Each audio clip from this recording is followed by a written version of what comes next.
예, 에베소서 4장 1절부터 6절까지 말씀 제가 봉독해 드리도록 하겠습니다. 1절부터 6절까지입니다.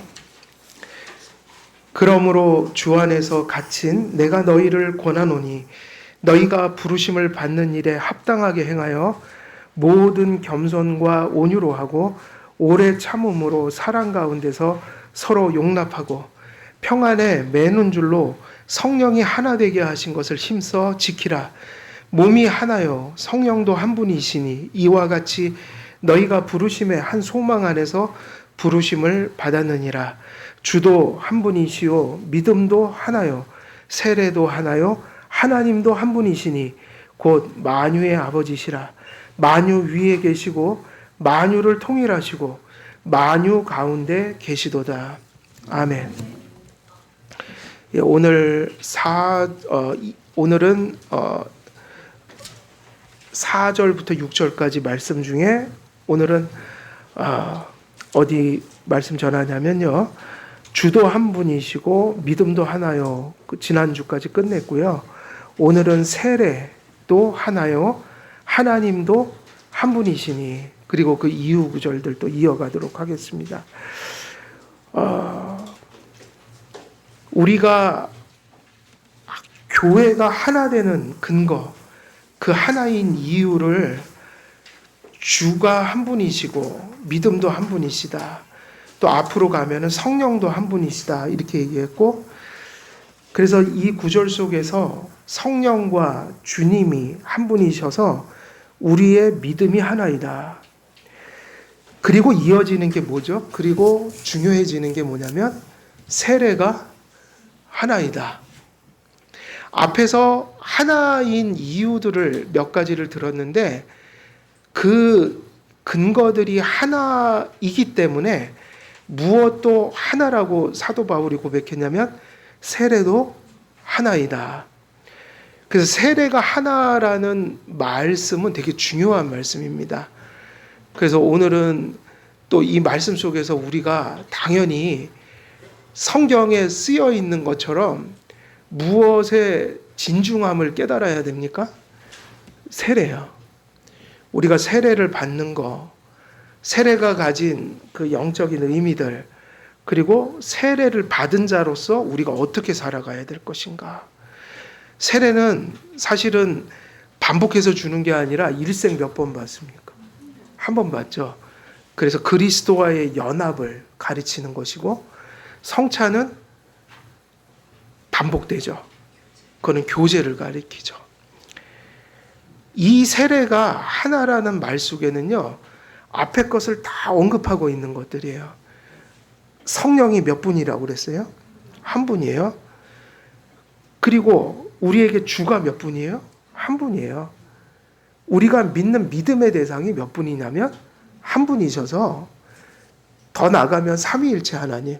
그래서 지금 하나요라고 하는 것이 두 가지로 이렇게 나뉘어 있는데, 하나는 성부, 성자, 성령이 다 언급되어 있고, 한 부분은 성부, 성자, 성령을 그리스도를 통해서 모신 사람들이 경험케 되는 영역들 속에서 하나임이 경험된다. 그래서 지금 성부, 성자, 그리고 하나님은 뒤에 나오겠지만 그 사이에 뭐가 나왔냐면 세례가 하나다라는 말이 나왔는데, 세례가 하나라는 말은 되게 중요한 말입니다. 세례가 셋이면 하나님도 한 분이 아니라 몇 분이신 거예요? 세 분이 되는 거예요. 우리는 성부, 성자, 위격의 구별성을 믿으면서도 본질에 있어서 하나인 한 분 하나님을 믿으니까 우리 성경은 성부, 성자, 성령, 삼위일체 유일신을 믿는 신앙이에요. 위격은 구별하더라도 본질에 있어서 한 분이기 때문에 삼신을 믿는 게 아니라 한 분 신을, 하나님을 믿는 거죠.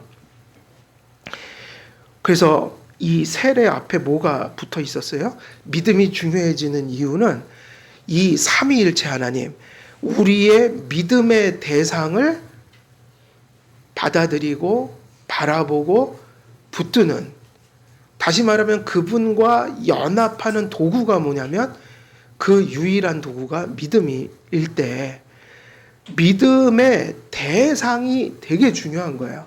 그러니까 믿음이 중요한 이유는 믿음의 무엇이 중요하기 때문에 중요한 거예요. 믿음이 중요하다는 이유는 믿음만 덩그러니 중요하다는 게 아니에요.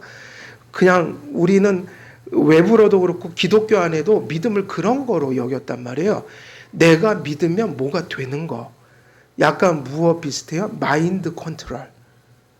내가 부자 되기를 믿으면 그 믿음 분량만큼 부자 되고, 내가 믿음 만큼 그 분량만큼 믿으면 내 몸도 내가 믿음 만큼 낳고. 근데 믿음은 그 의미가 아니라 믿음은 누굴 바라보는 겁니까? 믿음의 대상이 있다는 거예요. 믿음의 대상을 지향하고 관계하는 우리의 인격적인 지향성.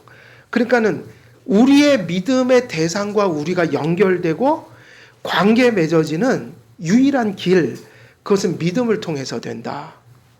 그러니까 믿음은 그 자체로 중요한 게 아니라 믿음의 무엇을 바라보는 거예요? 대상을요. 그걸 지정의로 지향한다. 지정의. 그래서 믿음은 딴 말이 뭐죠? 하나님을 알고 그 안 하나님을 확신하고, 그리고 의지적인 의미에서 우리의 인격으로 하나님을 어떻게 하는 게 믿음이에요? 의지하고 신뢰하고 내 자신을 그분께 내어 맡기는 것을 신앙이라고 한다. 그러면 신앙이라는 것 자체가 믿음의 대상을 향해서 다 존재할 수 있는 내용들이에요. 믿음의 대상이 사라지면 믿음은 아무 의미가 없어요. 믿음의 대상을 알지 못하면 그건 미신이고 자의적 숭배예요. 그래서 믿음의 대상을 알려주시려고 성경을 우리에게 주신 것이다. 그래서 믿음은 그 믿음의 대상이 중요해지는 것이란 말이죠. 그래서 그 다음에 뭐가 나오죠? 믿음의 대상이 분명할 때 그 대상을 붙드는 믿음이 중요해지고, 그리고 그 믿음이 진정한 것일 때 그 믿음을 인치는 게 뭐인 거예요? 그게 세례인 거예요. 개혁주의자들은 믿음이 말씀을 인친다고 얘기한 적이 없어요. 말씀은 인치는 대상이 아니에요. 말씀은 완전한 거지 무엇으로 보충하거나 무엇으로 강화하는 대상이 아니에요. 하나님 말씀은요, 말씀은 완전해서 그 어떤 것이 강화시킬 필요가 없어요. 그러니까 칼빈도 그 얘기를 했어요. 믿음은 그러니까 세례는, 성례는 말씀을 인치거나 강화시키는 게 아니라 뭐를 강화시키려고 주신 거예요? 믿음을요. 말씀은 완전한데 항상 무엇이 불완전해요? 우리의 믿음이 불완전해요. 우리의 믿음이 연약해요. 우리의 믿음이 언제나 방황을 해요. 그러니까 하나님께서 말씀을 강화하라는 건 이건 되게 신학적으로 말이 안 되는 얘기고, 그래서 종교개혁자들도 책에다 그렇게 써놨다고요. 성례는, 성찬이나 세례는 은혜 언약의 표다. 은혜 언약이 가리키는 것을, 은혜 언약이 우리에게 약속하신 실체 있죠. 하나님이 우리에게 예수 그리스도 안에서 약속하신 실체, 그 실체를 바라보게 하는 것이다. 가리키는 것이다. 그러니까 성례는, 세례를 받거나 성찬을 우리가 시행할 때 그것은 무엇을 강화시키고 가리키면서 그걸 더 확고하게 만들려고 주신 것인가? 그거는 믿음이에요. 그럼 믿음의 대상이 하나이잖아요. 그러니 세례도 대상이, 믿음이 바라보는 대상이 세례가 바라보게 하는, 가리키는 대상이 되니까 이 세례는 믿음을 인치고 믿음을 강하게 만들어주고 믿음을 더 확실하게 만들어주려고 우리에게 베푸신 은혜의 수단이고 교회의 표지인 거죠. 그런데 이 믿음이 바라보는 것과 세례가 바라보는 것이 같으니까요. 세례가 몇인 거예요? 하나인 거예요. 우리가 교회가 하나 되는 길은 거기밖에 없어요. 믿음의 대상을 동일하게 바라보는 길밖에 없어요. 그래서 믿음이 같기 때문에 우리의 믿음이 각자의 믿음이 소견대로 가는 것이 아니라 동일한 믿음, 같은 것을 바라보는 믿음, 거기에 하나가 되어야 한다. 근데 그 믿음을 인치는 게 무엇이니까요? 그것이 세례니까. 여기서는 성찬은 생략됐어요. 왜 생략됐냐면 세례를 대표적으로 놓은 거예요. 그럼 믿음에 딸려오는 게 뭐냐면 성찬이죠. 그러니까 세례도 몇이냐면 하나다.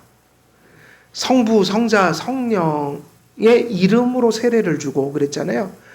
너희가 성부와 성자와 성령의 이름으로 세례를 주고 그랬는데 바울은 세례는 하나요 그랬으니 칼빈은 이 구절을 가지고 삼위일체를 증명했다고요.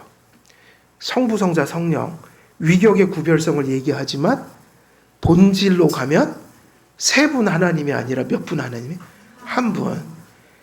그 증거가 뭔가? 세례를 바울이 두 개도 세 개도 아니라 하나요 그랬어요. 하나님이 한 분이기 때문이에요. 그 성부, 성자, 성령은 본질에 있어서 한 분이에요. 그래서 세례도 하나이다. 그래서 바울이 믿음과 세례를 언급할 때 구원적 차원에서도 얘기하고 있지만 지금 어떤 맥락을 가지고 계속 반복해서 하나를 얘기합니까? 몸이 하나요. 그래서 세례는 교회론적인 시각을 강조하면서 여기서 사용된 겁니다. 믿음과 세례를 말하되 바울은 이 믿음과 세례가 일치하는 것을 또한 강조하고 있다. 성도들은 하나된 믿음을 지니고 하나된 세례에 참여한 자들이어야 합니다. 그래서 이것이 얼마나 큰 의미를 가지고 있는가. 여러분, 세례를 우리가 교회에서 준다. 그리고 내가 받는다. 그리고 세례 교인으로서 살아간다. 그럼 세례는 덩그러니 의식으로만 내 가슴에 남아 있으면 안 됩니다. 왜냐하면 그 의식은 맞는데 그 의식은 1차적으로 중요한 이유는 왜예요? 누가 세우신 의식이기 때문에 이거는 주님 오시는 날까지 교회의 표지로 남아있는 거예요. 하나님이, 더 구체적으로 얘기하면 예수님께서 제정하고 가셨어요. 세례도 성찬도. 그런데 지금 이 본문의 맥락 속에서 우리가 왜 세례가 이처럼 중요하냐면 세례는 무엇을 받은 자에게 허락된 의식인 거예요. 그러니까 이게 되게 중요해지죠. 세례를 받는다는 것은 바로 앞에 나온 삼위일체 하나님께서 어떤 분이신지, 그리고 그분이 우리를 위해서 무슨 일을 행하셨는지, 그분이 행하신 일이 뭐인 거예요? 복음이에요. 그래서 이 예수 그리스도 안에서 삼위일체 하나님이 우리를 구속하신 이 사건, 이것을 분명히 깨닫고 인식하고 받아들여서 하나님 앞에 지금까지 하나님 없이 살아온 삶을 회개하고 돌이키고 애통하고 가슴을 찢는 마음으로 죄를 뉘우치는 심령으로 무엇을 받는 거예요? 이 복음인 삼위일체 하나님께서 그리스도 안에서 어떤 분이시며 무슨 일을 행하셨는지. 그래서 복음은 우리가 한 일을 얘기하고 있지 않아요. 누가 한 일을 알아야 돼요? 그래서 교회의 시작은요, 하나님이 행하신 일로 시작이 되지 우리가 무엇을 하겠다고 하면 안 돼요. 그분이 행하신 일이 내 안에 들어올 때 인격 속에서 그 이루신 일을 통해 그것도 하나님이 이루시는 일이죠. 우리가 무엇을 할 수 있다는 것이. 하나님 편에서 일하신 것이 우리에게 반영된 것이 죄사함이고 성화이고 또 앞으로 종말에 경험될 영화인 거예요. 그래서 성경은 누구에게 돌아오라는 거예요? 돌아오라는 거. 그게 회개예요. 우리가 뭘 한다는 게 아니에요. 우리가 고칠 수 있다는 게 아니에요. 우리가 죄사함 받고 삶이 변화되고 죄를 끊고 또 그동안에 갔던 삶이 전향돼서 성화적 실제를 가진 삶을 살아가는 것은 우리가 할 수 있는 일이 아니라 우리가 할 수가 없으니까 누구에게 돌아간 거예요? 하나님께. 그분께 돌아갔더니 나타난 것이 죄사함의 은혜고 하루하루 변화되어가는 성화적 삶인 거예요. 진정한 성도는 죄사함은 물론이건 우리에게 나타나는 성화적인 진정까지도 그것을 자기가 행한 일로 보지 않아요. 누가 행하신 일로 봐요? 하나님께 돌아가서 내 영혼과 육신을 드렸더니 그분이 예수 그리스도가 내 안에 거해서 은총을 베풀어서 그 은총이 내 인격 속에 반영돼서 나온 게 뭐냐면 그게 죄사함에 대한 믿음이요 성화적 삶인 것이다. 그래서 우리가 불완전하지만 남은 인생 속에서도 부딪히고 수고하며 남겨진 수고의 길을 감사하면서 갈 수 있는 이유는 내가 하는 것이 아니라 누가 해주시는 거예요? 내 인격 속에서 하나님이 그 영화로 나를 이끌어 주신다는 확신이 종말론적인 소망인 거예요. 그러니까 결국은 이 믿음이라는 것은 이것을 알고 확신하고 의지적으로 이걸 받아들이고 내 인생 전체를 어디에 맡기고 살아가는 삶인 거예요? 이 삼위일체 하나님께. 그러니까 세례를 받는다는 건요, 무엇을 전제로 줄 수 있는 거예요? 이것을 뼛속까지 믿는 믿음을 가질 때 그 믿음을 인치는 게 뭐냐면 세례라고요. 그러니까 믿음이 없이 세례를 받는 거는 구원과 아무런 상관이 없는 거예요. 근데 이 세례가 중요해지는 이유는 이 믿음을 인치기 때문에 소중해지는 거예요. 그래서 우리가 세례를 다시 말하면 구원과 복음의 실체, 이것을 믿는 그 구원의 믿음, 이것을 인치는 것이니까 세례는 항상 뭐를 주시하고 가리키고 지향하고 있어요? 지금 말씀드린 그 삼위일체적인 복음의 진리를, 은총을 지향하고 있다. 그러니까 누군가가 세례를 받는다는 의미는 이것을 깨달았다는 의미요. 이것의 확실성을 성령 안에서 마음속에 확보했다는 의미면서 이제 제가 인간의 것으로 살지 않고 그리스도의 것으로 살아가겠습니다. 죄사함을 의지하고 이 부족하고 연약한 자를 일평생 그리스도의 부활체로 그렇게 만들어 가실 하나님의 은혜를 제가 믿고 가겠습니다. 그것을 결단한 사람이 뭐를 받는 거예요? 세례예요. 그러니 세례는 이 진리를 다 바라보고 있는 거예요. 세례는 성도가 아닌 자를 가르는 기준인 거예요. 이곳에 세례를 안 받고 한길교회 회원이 될 수 있나요? 없어요. 세례를 안 받고는 한길교회 회원이 될 수가 없는 거예요. 세례를 받았더라도 누군가가 이 교회에 찾아오면 그가 그 세례가 가리키는 것을 알고 있는지 반드시 검증해야 돼요.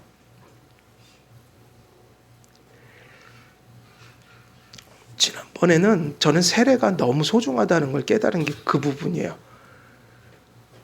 한 분이 들어오셔서 몇 주 동안 앉아 있다가 얘기를 하자고 자기가 불러서 얘기를 했죠. 그때 제가 말씀드렸잖아요. 두 가지 입에서 뭐가 튀어나왔어요? 삼위일체가 성경에 어딨냐? 예수는 신이 아니다. 그래서 제가 그 얘기를 할 수가 있었죠. 당신은 교회를, 장로교회를, 감리교회를, 성결교회를 다니셨다고 얘기를 하시는 것 같은데 어떻게 그러실 수 있으셨죠? 라고 물어본 거예요. 이유가 뭐죠? 당신같이 그런 이단의 교리를 얘기를 하는 사람은 어디에 들어갈 수가 없는 거예요? 장로교는 물론이요. 감리교도 그런 사람은 안 받아요. 감리교도 삼위일체는 믿으니까. 예수 그리스도의 인성과 신성의 내 인격적인 연합을 믿거든요. 세례를 받아서는 안 되는 사람이요. 그렇다면 다른 이런 장로교회를 당신은 들어가면 안 됩니다라고 말씀을 드린 거예요, 제가. 근데 반론을 못 하던데요? 틀린 얘기 아니잖아요. 세례라는 게 제정되어 있으니까. 세례는 누가 받냐면 신앙 고백을 한 분들. 근데 그 신앙 고백의 내용이 다 뭐예요? 역사적인 신앙 고백, 삼위일체, 그리스도의 인성과 신성. 이거 다 고백하고 받아들이겠다고 한 사람에게만 세례를 줄 수 있는 거죠. 그래서 세례는요, 뭐와 같냐면 이 말씀하고 다를 바가 없어요. 예수 그리스도께서 목자는 양의 음성을 알고 양들은 누구의 음성을 듣는다고 그랬어요? 그 음성이 뭐죠? 신앙 고백인 거예요. 말씀인 거예요. 그래서 교회 울타리로 들어온 거예요. 문을 열고 세례를 받았다는 것. 당회가 하는 일은 그겁니다. 그 울타리를 지키는 거예요. 이게 양인지 양이 아닌지 주님의 음성을 듣는지 주님의 음성을 거부하는지. 그 세례 의식은 뭐예요? 들어올 자와 들어오지 못할 자를 검증하는 시간이라고요. 세례를 한국교회가 함부로 주었다. 있을 수가 없는 일인 거예요. 성경에서 말씀하시는 그 너희가 아버지와 아들과 성령의 이름으로 무엇을 주고? 이 말씀을 예수께서 얼마나 진중하게 주셨는지 그 본문에 매일 보면서도 그 본문의 무거움을 보지 못하고 있는 거예요. 지금 한국교회가. 그러니까 세례를 어떻게 줘요? 떼거지로 모아놓고 세례 교육도 안 시키고 막 머리에 얹어서 세례 줘버리고 교회에 오면은 온날이 등록하는 날이고요. 이단들의 밥이 될 만하죠. 어떤 분이 그러대요. 자신감을 가져라. 여호수아에 보면은 저들은 우리는 메뚜기와 같고 스스로 비하했다. 그러지 말아라. 그게 아니죠. 우리는 그렇게 자신할 상황이 아니에요. 이단들이 얼마나 기성교회를 우습게 보면 교회 예배당까지 들어 앉아갖고 몇 주씩 앉아 있다 가겠어요. 교회를 아주 우습게 보는 거죠. 아주 우습게 됐죠. 세례를 함부로 주니까. 신앙 고백도 없는 사람이 세례교인이 되어 있으니까. 장로교회는 유아 세례를 무슨 의미인지도 다 알지도 못해요. 지금 장로교인들이 유아 세례가 뭔지 몰라요. 그래서 어린이 세례 주자고 그따위 소리나 하고 앉아있고. 어린이 세례를 주면 어떡합니까? 성인 세례와 유아 세례가 구분이 되는데 거기다 어린이 세례를 주자고 하면 성인 세례가 유아 세례의 차이가 뭐가 없어지죠? 뭐가 있는 거죠? 사라지는 거예요. 세례를 함부로 준다는 건요, 무슨 의미일까요? 신앙 고백을 함부로 여겼다는 의미인 거예요. 신앙 고백을 함부로 여긴다는 것은 무엇을 함부로 여긴다는 얘기죠? 신앙 고백은 어디서 왔어요? 우리가 지난번에 기독교 강요에서 참된 신앙 고백과 교리는 성경에서 온 것이다. 성경에 대한 검증되고 가장 바른 해석의 결과들, 그것의 요체들이 신앙 고백으로 요약되어 있다. 뭐를 업신여기는 거예요? 신앙 고백을 업신여기는 것은 성경을 업신여기는 거예요. 교회가 그 정도 돼버리니까요, 이상한 얘기를 해도 그게 무슨 얘기인지를 모르는 거죠. 여러분, 세례를 받았다는 것은 우리가 어떻게 살아야 된다는 걸 의미할까요? 전에도 얘기했지만 제자 훈련 따로 없다고 그랬잖아요. 세례를 받았다는 것은 제자가 되었다는 얘기예요. 모든 세례를 받은 분들은 모두가 제자가 되어야 된다는 약속을, 결단을 하나님 앞에, 교회 앞에 했다는 얘기인 거예요. 그게 세례다. 왜냐? 아버지와 아들과 성령의 이름으로 세례를 주고, 그리고 모든 족속으로 제자를 삼아서 내가 너희에게 어떻게 한 것을요?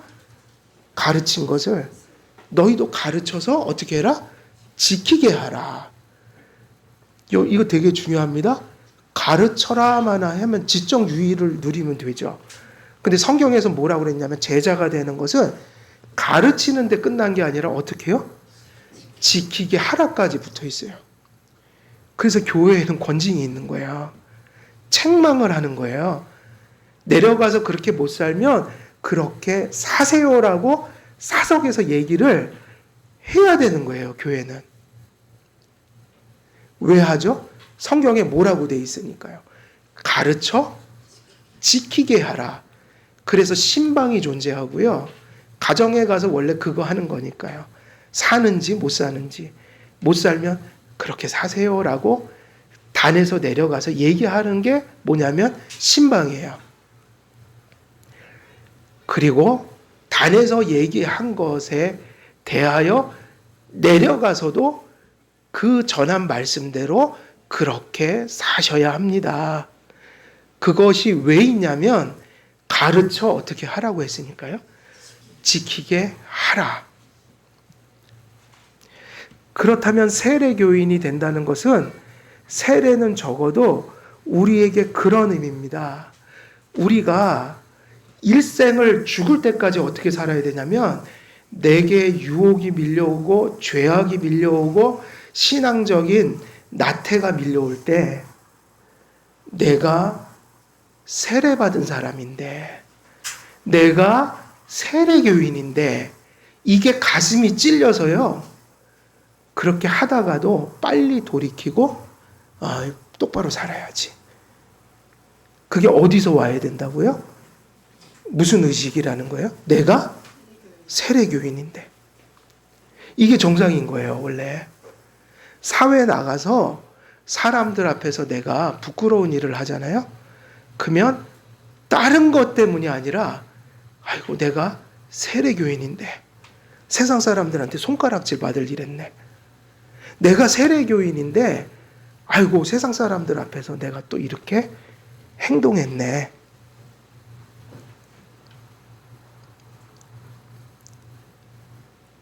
세상에 어디 교회 누구 집사, 어디 교회 누구 장로 다 아는데 세상에 술 퍼먹고 주사를 부리고 앉아 있어요. 그러면은 그 마음 속에 그거 세례 신자예요? 그 사람이? 여러분은 어떻습니까? 그 정도면 세례 신자입니까? 아니, 사람들이 어디 교회 다니는 집사님 그러는데 주사를 부리고 있다.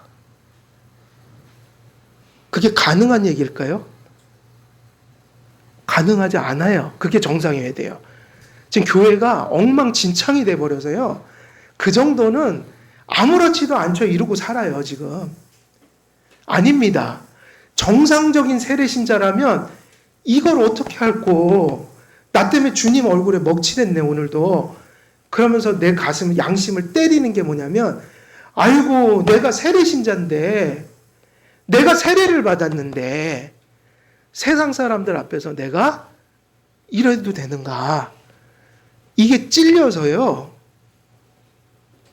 하다가도 뭐 해야 되는 거예요? 멈추고 뭐 해야 돼요? 회개하는 거예요. 세례는 그 정도가 돼야 돼요. 세례는 한 번 받는 거예요. 두 번 받는 게 아닙니다. 왜 한 번 받냐? 한 번에 끝나는 겁니다. 평생 따라다니는 내 양심이어야 돼요. 세례 신자. 그런 게 아닙니다. 내가 어디 회사 사장인데? 이게 아니라 어쩌면 교회에서도 내가 목사, 집사, 장로 이건데가 아니라 모임대로 가야 되는 거예요. 내가 세례받은 신자인데 이게 가슴이 더 아파야 돼요. 내가 만일 내가 목사인데 이러면 이게 최면이고요. 최면. 어디로 가야지 정상이에요? 내가 세례 신자인데. 왜 이게 안 되는지 아세요? 왜 이게 안 될까요? 신앙 고백이 없으니까요. 그 세례가 인쳤다라고 할 때 인치는 게 뭐라고 그랬죠? 믿음이라고 그랬잖아요. 그 믿음이 뭐가 흐릿한 신앙인 거예요? 대상이. 다시 말하면 그 사람 속에 뭐가 불분명한 거예요? 신앙 고백이 있어서 세례를 안 받으니까.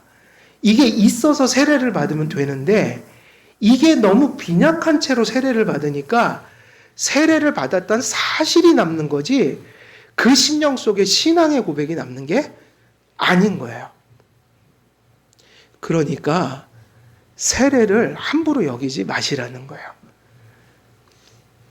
세례는 철저히 믿음을 인치는 거예요. 어떤 믿음인가? 믿음의 대상을 붙들고 있는 그 믿음이요. 말씀을 붙들고 있는 그 믿음. 그 믿음을 강건케 해주는 게 세례다. 그럼 세례를 제대로 받은 사람들은 지금 말씀 그대로입니다. 지금 제가 말씀드린 게 그거예요.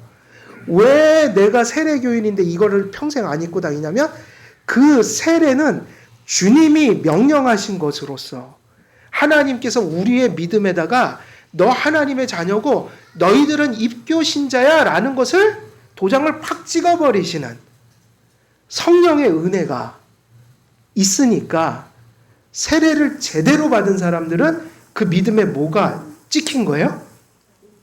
인이요. 그 인이 찍히는 바람에 세례받은 날을 잊을 수가 없는 거예요. 그러니까 무슨 생각이 될 수밖에 없어요. 우리가 잘못 살 때 내가 무슨 신자인데? 세례 신자인데. 이것만 살아있어도 우리가 얼마나 잘 살까요? 이것만 살아있어도 기독교인들이 얼마나 큰 유혹을 피해갈 수 있을까요? 이것만 살아있어도 얼마나 위태로운 상황들을 벗어날 수 있겠냔 말이에요. 되게 신앙이 복잡한 건가요? 여러분 어때요? 신앙이 복잡하게 느껴지세요? 단순하게 느껴지세요? 단순하게 느껴지면 은혜 안에 있는 거예요. 그렇게 복잡하지 않아요.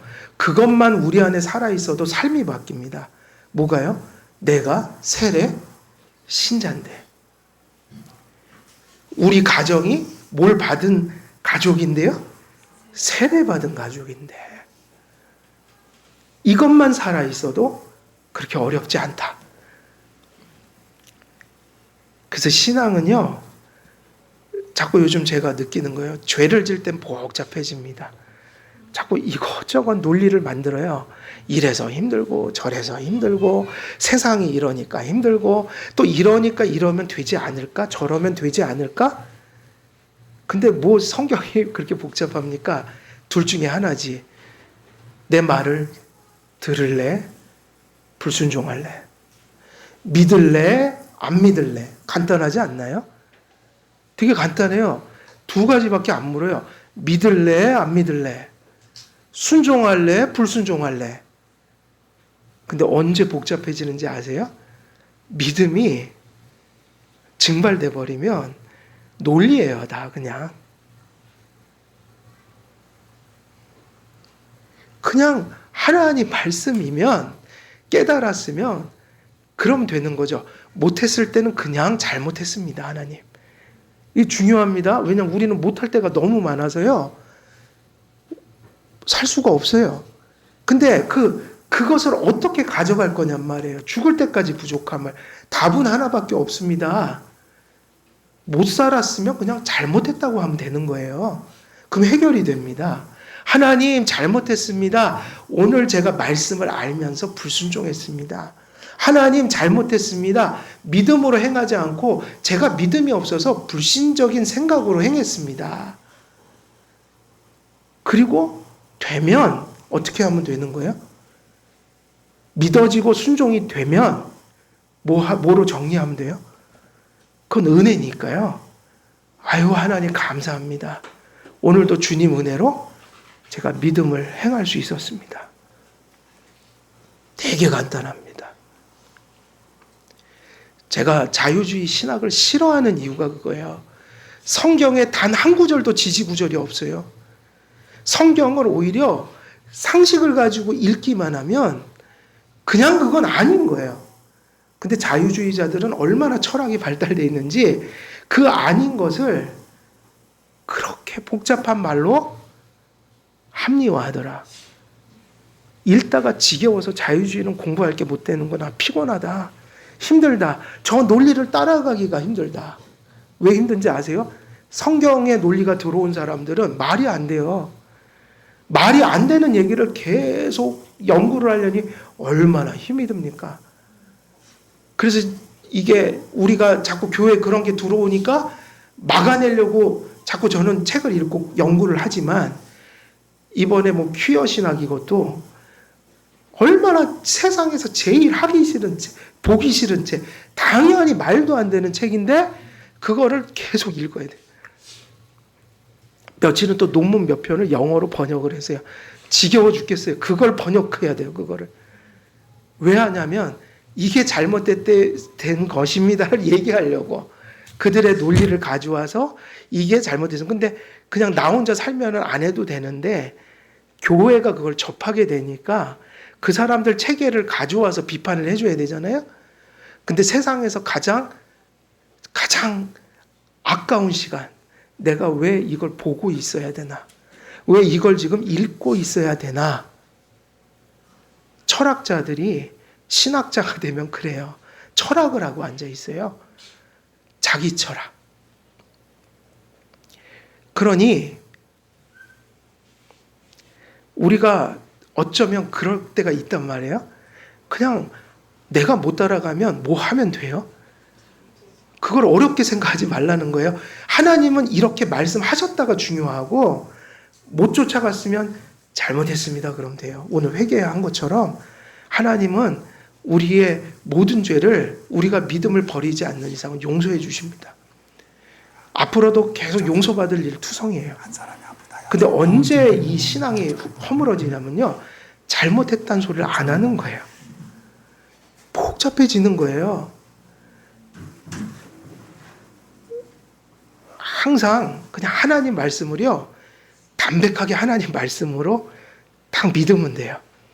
그리고 못 쫓아갈 땐 잘못했습니다. 그리고 순종할 힘 주세요. 믿을 은혜 주세요. 그리고 죄사함 속에서 갈 길은 두 개가 아니고 몇 길밖에 안 남았어요. 우리에게.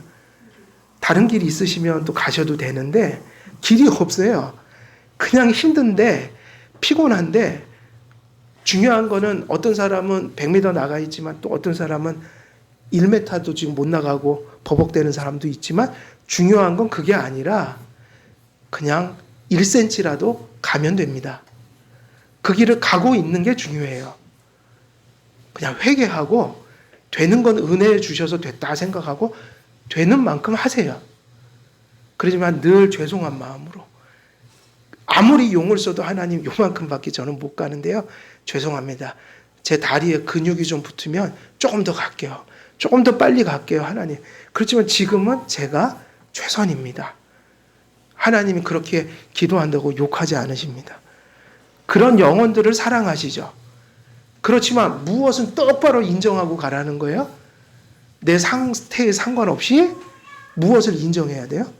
하나님 말씀을 들려진 말씀대로 그대로 인정하시라는 거예요. 그리고 가는 거예요. 만일 교회가 여기서 복잡해지면요, 정말로 아무것도 될 수가 없습니다. 타락의 길로 접어드는 거예요. 이세벨의 믿음, 발람 선지자의 길, 다 섞었잖아요. 다 섞잖아요. 그래서 소아시아 그 7교회 그때 설교할 때 제가 그 앞에 5교회까지 설교했었는데 그때 그 얘기 나오잖아요. 길드에서 제사 지내고 그 음란 행위를 했거든요. 그 안에서 일주일에 한 번씩 모여서 예배를 드렸다고요. 이방신에게. 그 어떤 선지자가 나타난 거예요. 야, 죄는 들어가서 경험해 봐야지 잘 대비할 수 있는 거야. 그리고 가서 제사 지내도 괜찮아. 다 죄는 그 들어가서 경험하면서 또 이길 방도가 생기니까 일단은 경험해. 이렇게 된 거예요. 그 교리가 그런 교리예요. 그게 무슨 교리냐면 니골라당, 발람 선지자의 길을 쫓았다는 사람들. 타협을 가르쳤다고요. 요셉이 그 죄 안 지은 게 딱 단순해서예요. 그 보디발의 아내가 유혹할 때 어떻게 해서 그 죄를 벗어났죠? 신속했고 단순했다고요. 하나님이 간음하지 말라 하셨어. 그래갖고 우돈 그냥 내던지고 뛰어나왔잖아요. 방법이 있나요? 내가 어떻게 하면 이걸 벗어날 수 있을까? 이러고 있으면 당하는 거예요, 그냥. 아이고, 또 주인님한테 또 큰일 날 텐데, 이래도 죽고 저래도 죽으니까, 뭐 이게 내가 하자고 그런 거 아니잖아. 저 여자가 꼬신 거잖아. 유혹했잖아. 그런 생각으로 가지 않았을까요? 대화를 하면 그렇게 되는 거예요, 마귀하고. 그냥 하나님이 아니라 그러면 그냥 아닌 거예요. 그렇다고 여러분 완전하게 살라는 얘기는 전 못하죠. 못 살면 못 산 만큼 회개하라는 거예요. 정직하게.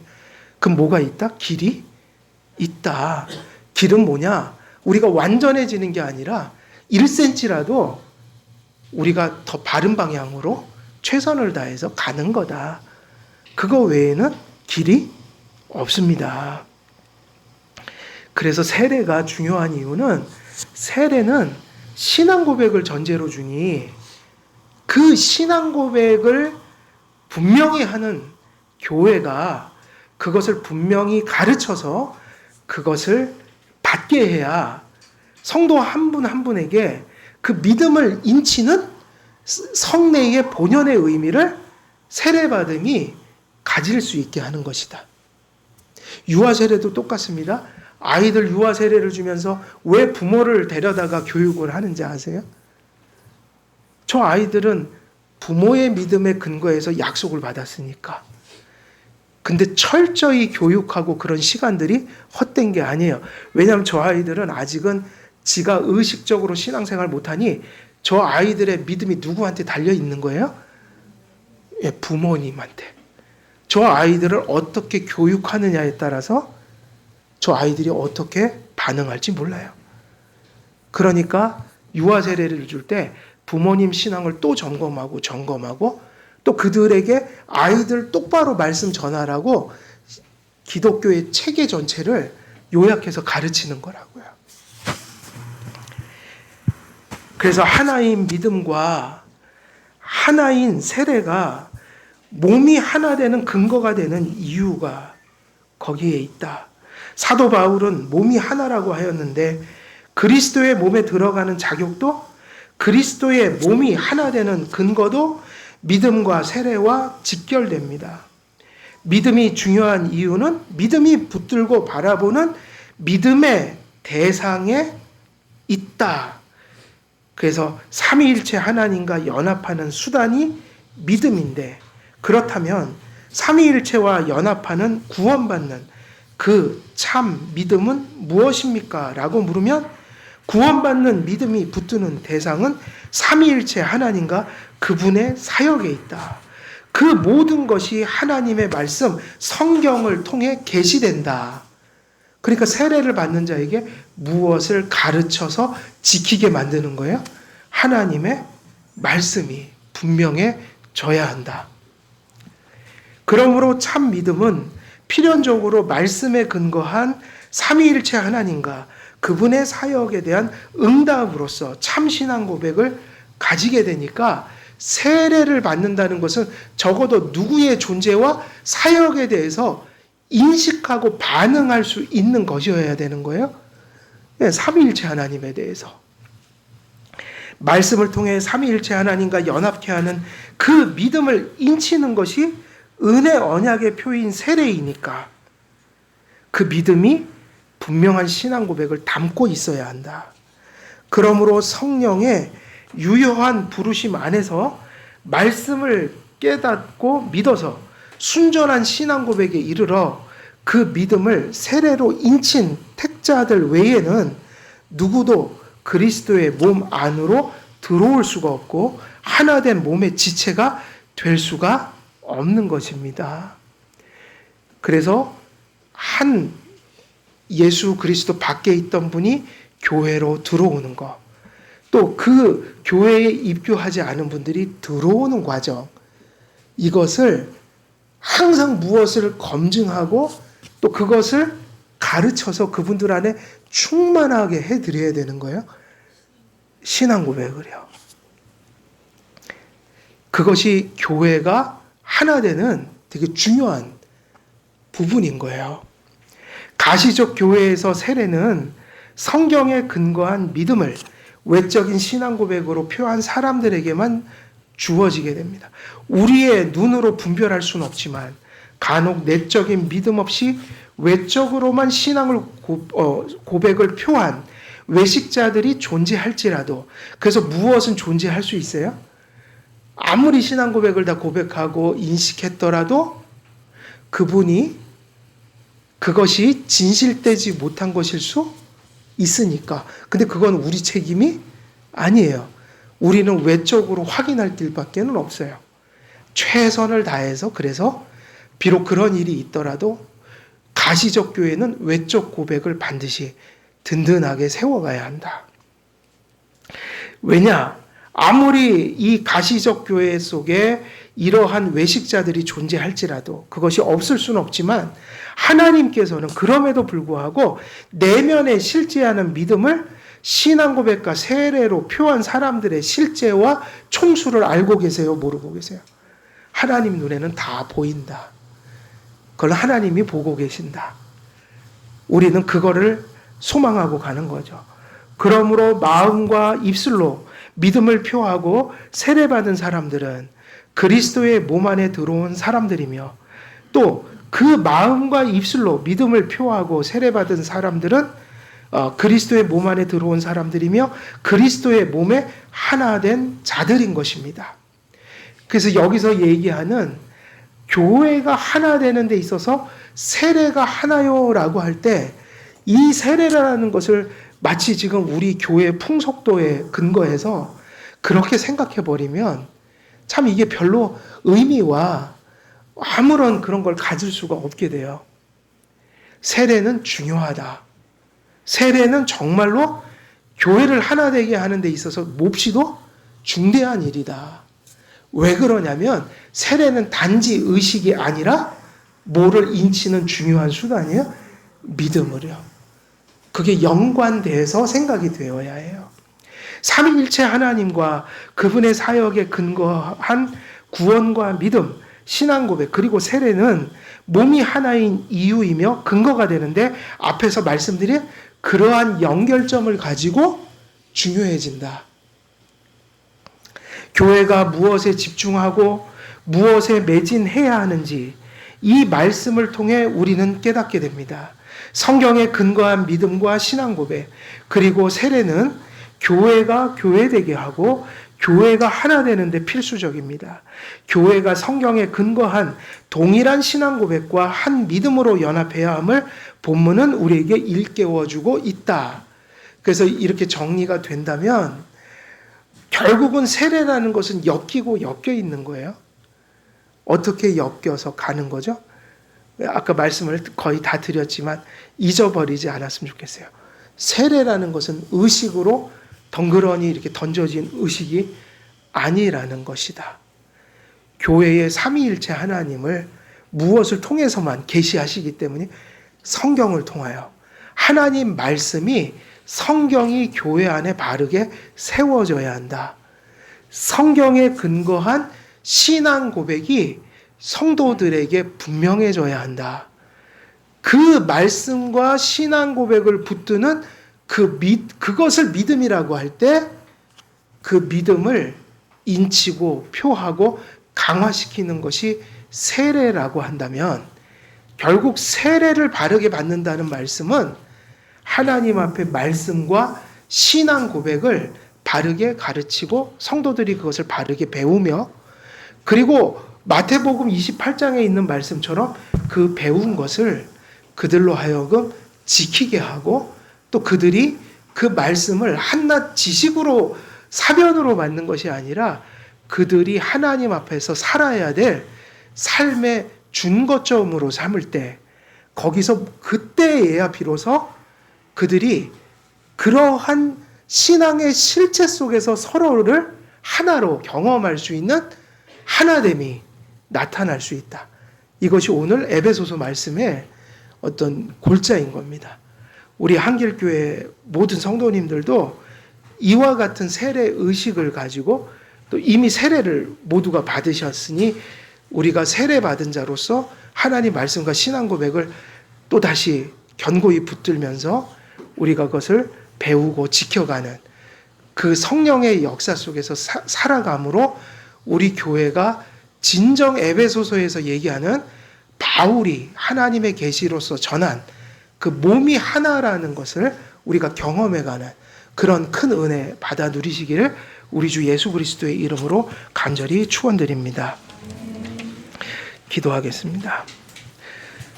살아계신 하나님 아버지, 우리에게 세례를 베풀라고 말씀하시고 또 세례를 받는 자들과 교회에 큰 약속을 또 베풀어 주셨사오니 오늘도 바울의 또 서신을 통하여 우리에게 가르쳐 주신 그 세례의 의미들을 가슴속에 새겨 교회와 또 우리의 삶이 세례에 부합한 또 세례가 약속한 것으로 충만한 그런 예배와 삶을 살아감으로 하나님 앞에 큰 복을 받아 누리는 우리 모두 될 수 있도록 하나님 함께하여 주옵소서. 감사드리오며 우리 주 예수 그리스도의 이름으로 기도드리옵나이다. 아멘.